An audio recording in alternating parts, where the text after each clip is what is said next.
Wir fangen wieder genau in derselben Reihenfolge an wie das letzte Mal.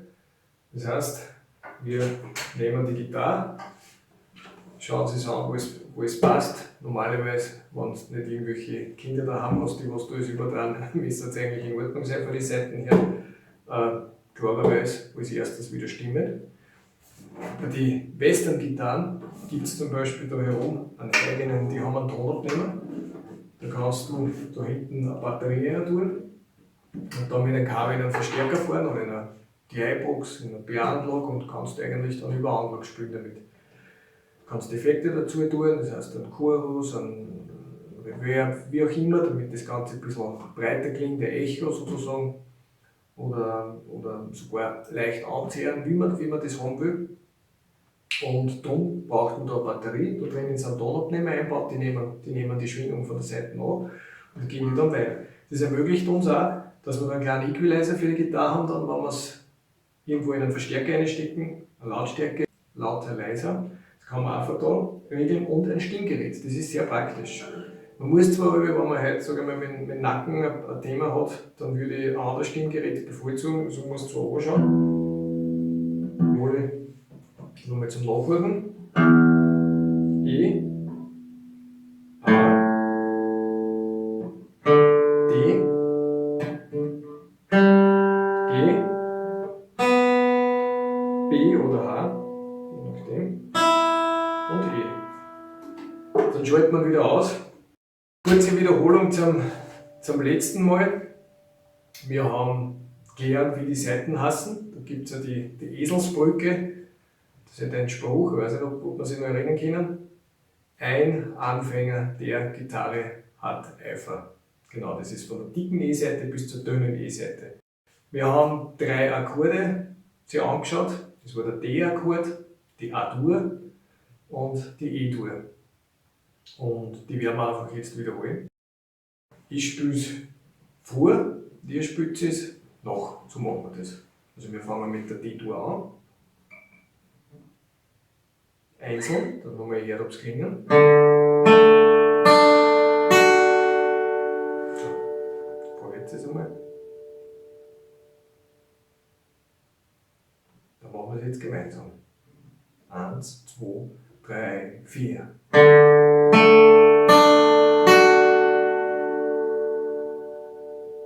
Wunderbar. Wenn er nicht klingt, der Akkord, dann müsst ihr euch anschauen, ob mit irgendeinem Finger eine andere Seite angedeckt ist. Das heißt, wenn ich zum Beispiel mit dem Ringfinger, dann klingt die E-Seiten unten nicht.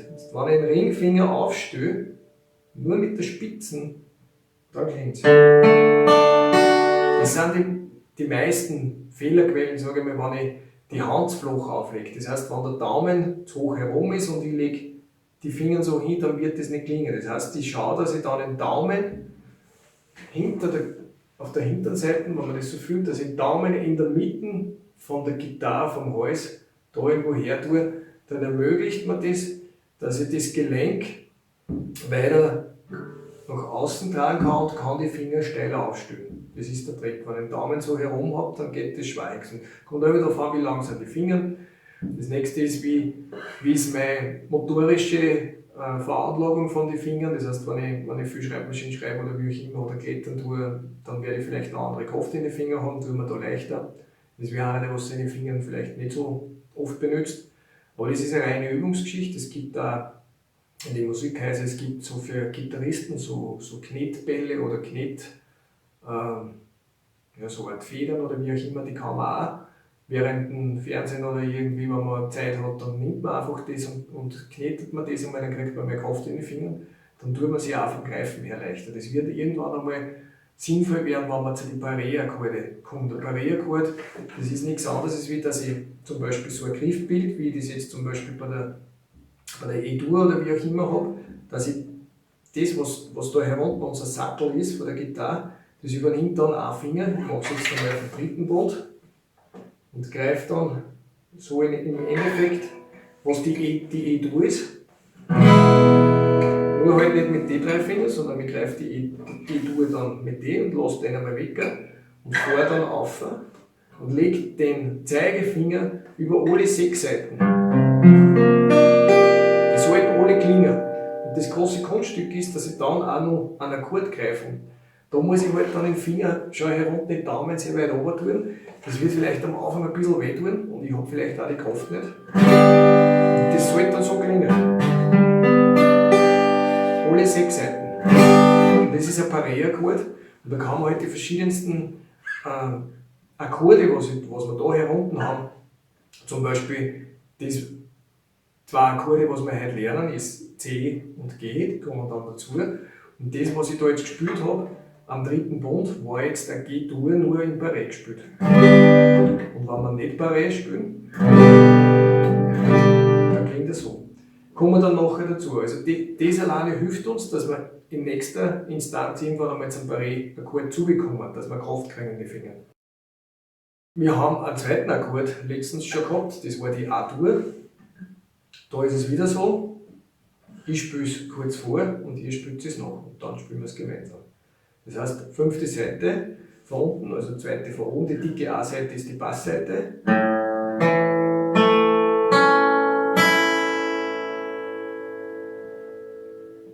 Jetzt probiert es einmal.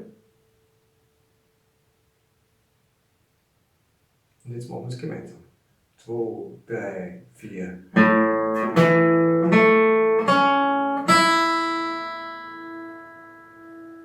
Wunderbar, so soll der eigentlich klingen. Wenn der auch nicht klingt, dann kann es wieder genauso wie beim D-Akkord sein, dass irgendein Finger auf einer Seite drauf liegt oder dass der Finger zu wenig Druck auf die Seite in den Bund drauf bringt. Das heißt, wenn ich die Seiten nicht reindrücke, jetzt tue ich nur die Finger leicht drauf und ich drücke es nicht bis zum Gitarrenholz durch die Seiten. Das heißt, ich muss da schon drauf drücken. Das kann mitunter schon ein wenig wehtun. Und gerade wenn man sieht, die Stahlseiten, man sieht da die Abdrücke, das ist ganz normal. Das ist, wenn man viel spielt, sage ich mal, da reden wir von 2, 3, 4 Stunden, kann es schon so sein, dass dann ein bisschen weh tut. Und darum ist es halt förderlich, wenn man halt die Nylonseiten am Anfang spielt. Mit der Zeit kriegt man dann eher eine Hornhaut und es ist dann nicht mehr so schlimm, da kann man dann mehrere Stunden auch spielen, ohne dass man irgendwo ein Problem kriegt damit. Nächster Akkord, E-Dur. Da haben wir wieder alle 6 Seiten. Die dicke E-Seite ist unsere Bassseite.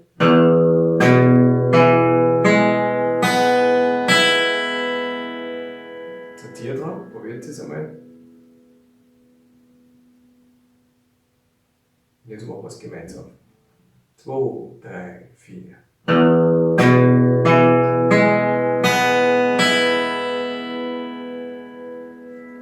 Also ich mache das mit einem, wird sich vielleicht fragen, was habt ihr in der rechten Hand beim Anschlagen? Das ist ein Plektrum heißt das, oder Pleck.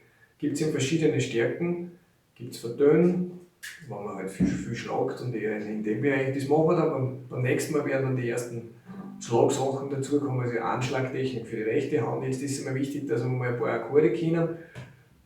Das ist die meiste Übung. Die rechte Hand kommt dann natürlich klarerweise auch ins Spiel.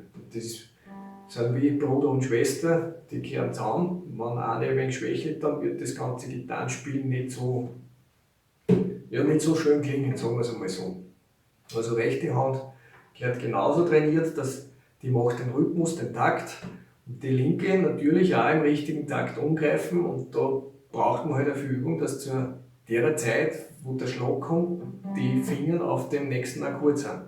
Der Takt ist ja 1, 2, 3, 4, 2, 2, 3, 4. Und da kann man dann zum Beispiel, wenn man sagt, man macht jetzt nur mit dem Daumen, E-Dur, 1, 2, 3, 4, 1, 2, 3, 4.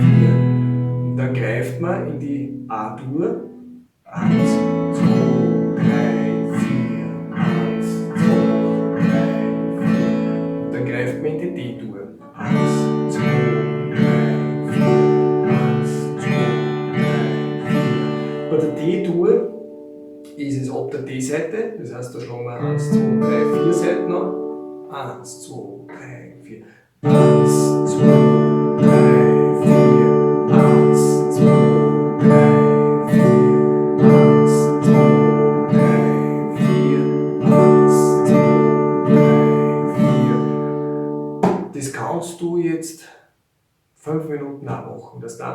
das Spiel, dass die rechte Hand einmal ein bisschen ein Gefühl kriegt, der Daumen.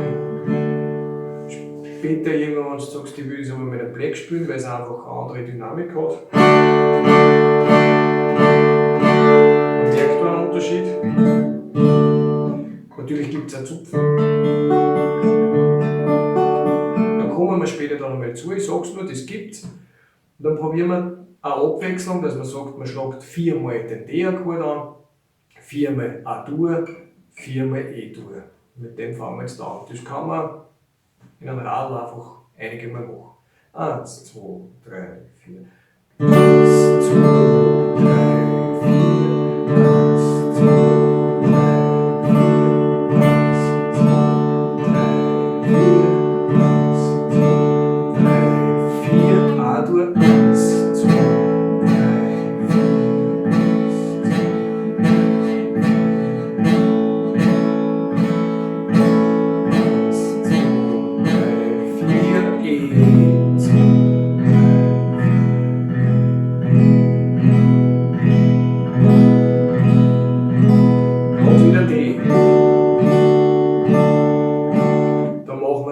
Intervalle Winzer. Wir spielen jetzt, was ich jetzt erst gesagt habe, 4-mal D, 4-mal A und 4-mal E-Dur. 1, 2, 3, 4. 1, 2, 3, 4. A, 2, 3, 4. E, 2, 3, 4. D, 2, 3, 4. A, 2, 3, 4. E, 2, 3, 4. Wenn das schnell ist, einfach langsamer. Das heißt, den Takt von der rechten Hand ein bisschen, nicht 1, 2, 3, 4, sondern 1, 2, 3, 4. Einfach ein bisschen langsamer. Und es ist kein Nachteil, wenn die rechte Hand im Takt bleibt und du halt vielleicht mit der linken ein bisschen nachhängst beim Angreifen. Weil es ist später mal, wenn du spielst, soll es auch so sein, dass du nicht 1-2 Sekunden wartest mit sondern dass die rechte Hand schon. Das kann ruhig einmal ein bisschen perkussiv sein, zum Beispiel jetzt nur vorgespielt, wenn ich beim D ein bisschen länger beim Umgreifen brauche.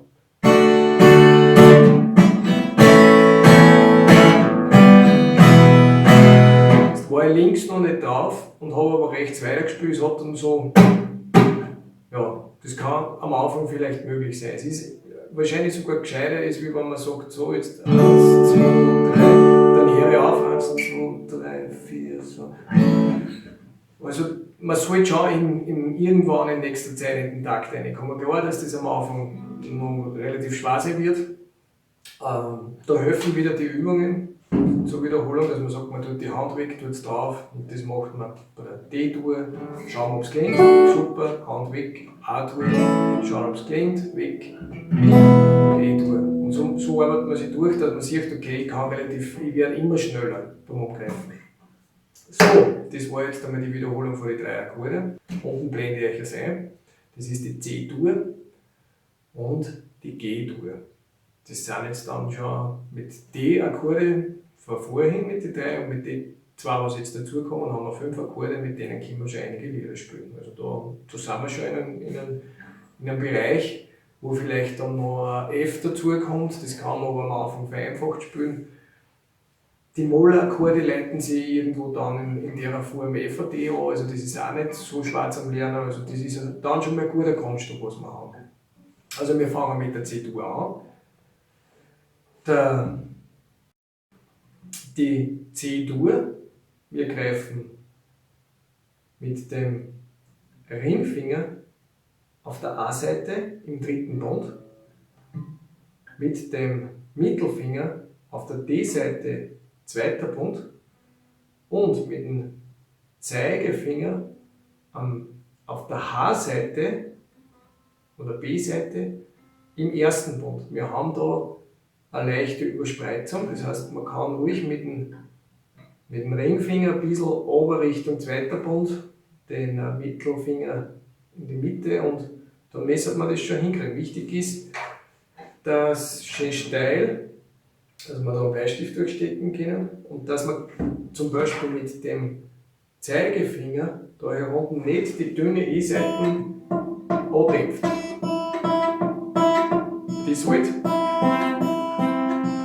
klingen. Die dicke E-Saiten wird nicht gespielt, die bleibt frei. Wir spielen ab der A-Saiten.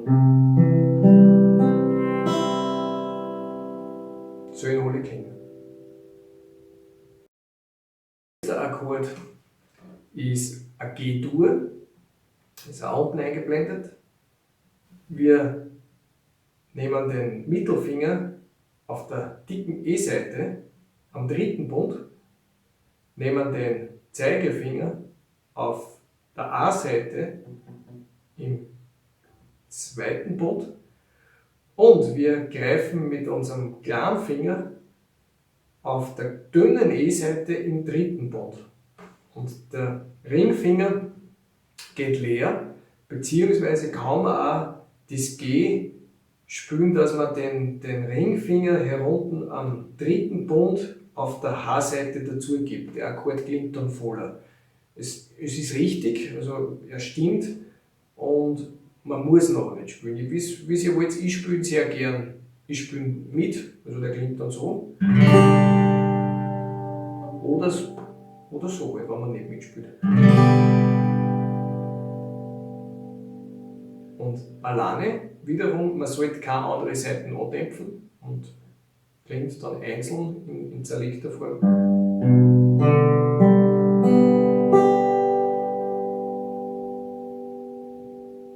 So, das zum Üben.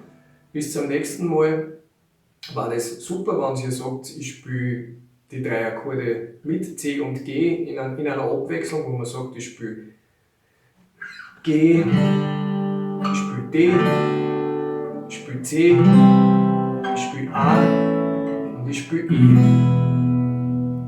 Egal in was für einer Reihenfolge. Das macht euch hier für euch selber aus, dass ihr die 5 Akkorde irgendwo gemeinsam in einer Backerleine tut. Und mit den Akkorde kann man wirklich schon sehr viel spielen. Also da ist wichtig, dass man eben das Umgreifen übt, dass man wieder die Hand weg tut, auflegt, klingt, passt, geht zum nächsten Akkord.